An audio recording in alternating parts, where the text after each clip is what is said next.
Hey everybody, making my asparagus, so I'm bringing you along with me.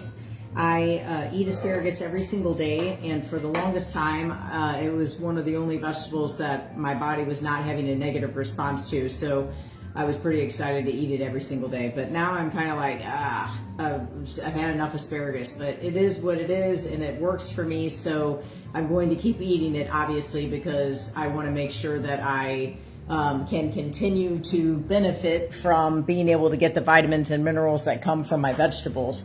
I just unfortunately went so long without being able to eat vegetables. So I am a little bit burned out on it. Definitely trying to get creative with it. So I am used to, on a weekly basis, getting asparagus from the Smokehouse Market, and that's in St. Louis, just right there in Chesterfield Valley. So I normally get the fresh packets, and I'm telling you, their asparagus is fantastic. Like, the size of the asparagus is so much different than the size that I can get at other places. I just haven't been happy with the asparagus that I get at other places. It just doesn't taste that good. And if it's the only thing you can eat, you become an asparagus connoisseur. So like I've said in some of my other videos, just so that you don't get sick of any one particular vegetable, instead of just completely ruling the vegetable out and saying, I'm sick of it, I don't want to have it anymore, you come up with a creative way of making it. So you just do it a little bit differently. So what I've been doing with my asparagus, first thing I changed was the way I do it. So I've just been chopping it up into all these little bite-sized pieces instead of having full-size pieces. And then I do a mixture of a pan roasted version, and then I do a skillet sautéed version. So with the pan roasted version, I have spread it out completely even. I don't really like any of them to be on top of each other because I want everything to get really well browned. And if they're all on top of each other, then the underneath ones kind of steam and they can get kind of soggy. And I just don't want that. So I'm going to spread it out completely even. Underneath here, I have my little parchment sheet just to be able to save my pan so it doesn't get super dirty. I posted a link to those parchment sheets on there for you guys in case you want them. So I'm going to take this sheet cake pan, and then I am going to bake this at 325 because I used olive oil. So I'm not going to go super high heat, but I'm going to bake this at 325. I'm probably going to bake that for about 30 minutes, and then after 30 minutes I'm going to pull it out and I'm going to spray it a little bit more, roll it around in that, and probably put it in for about another 15 minutes. I really want it to be browned up.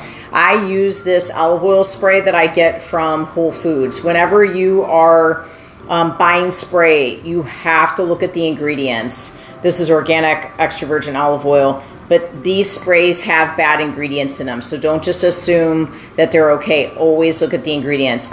When I do the asparagus on the pan, I'm kind of interested what ones I do a spray with and what ones I do the actual olive oil with. I have found that they get a little bit sort of crispier and more browned if I use the spray versus having them like doused in the oil. So that's just a thought.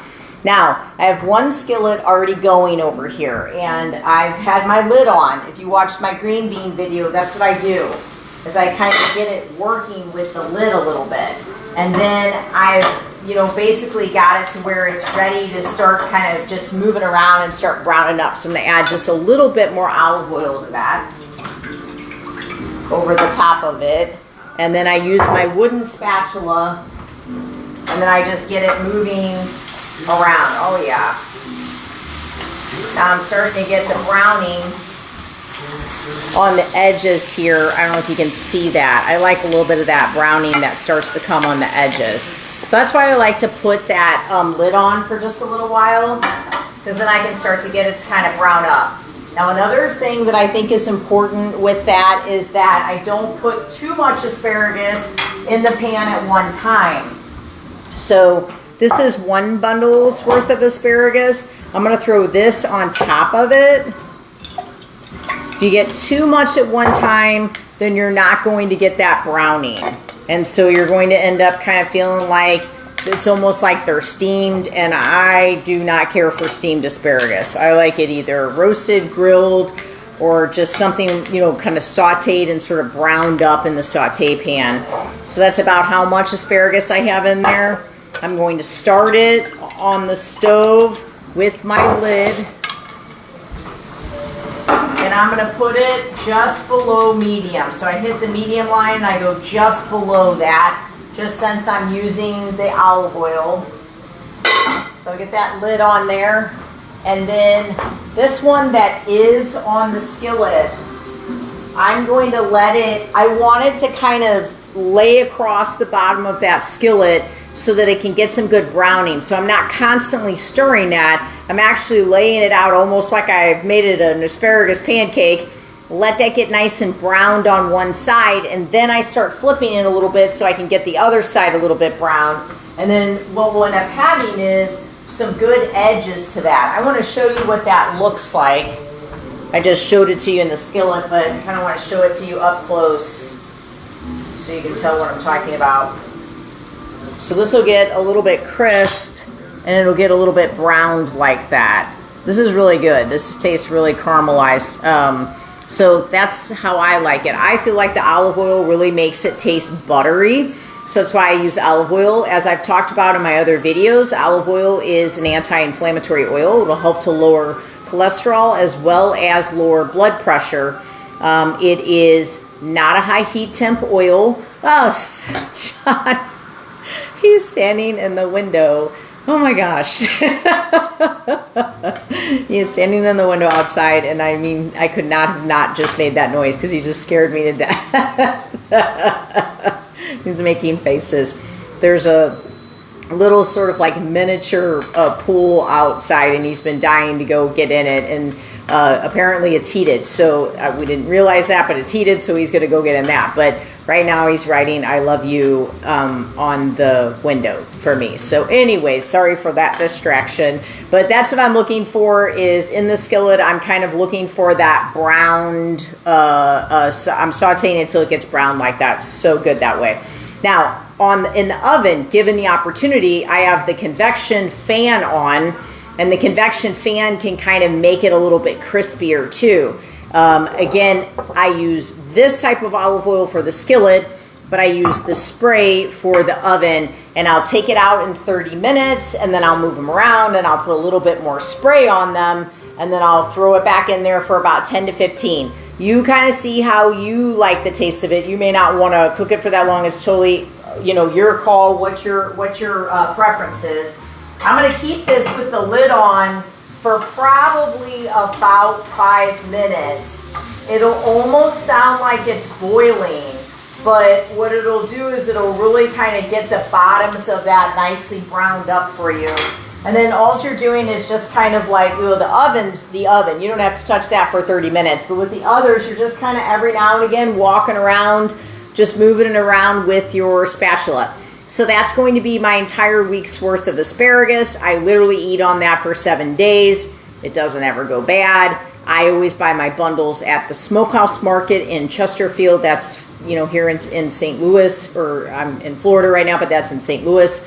And, you know, you can do a lot of other different types of things with asparagus, but this has just kind of been my 2 ways. What I found with the asparagus, why I like chopping it up, is it's just a different texture. It's just a different taste.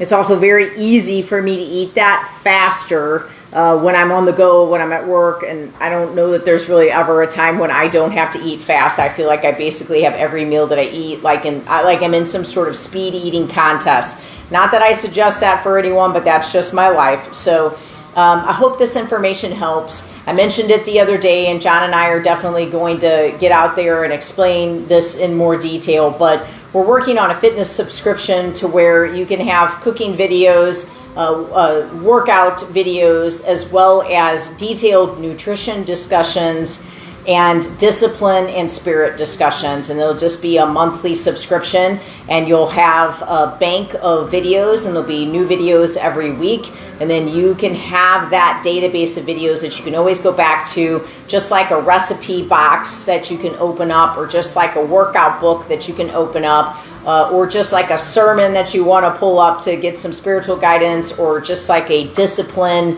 type of motivational type of video that you want to pull up so that you can stay more committed. That's what we're working on right now, and this is an example of what those videos will be like. So hopefully you'll take an interest in that as that comes out. But I hope you enjoy making asparagus. God bless you.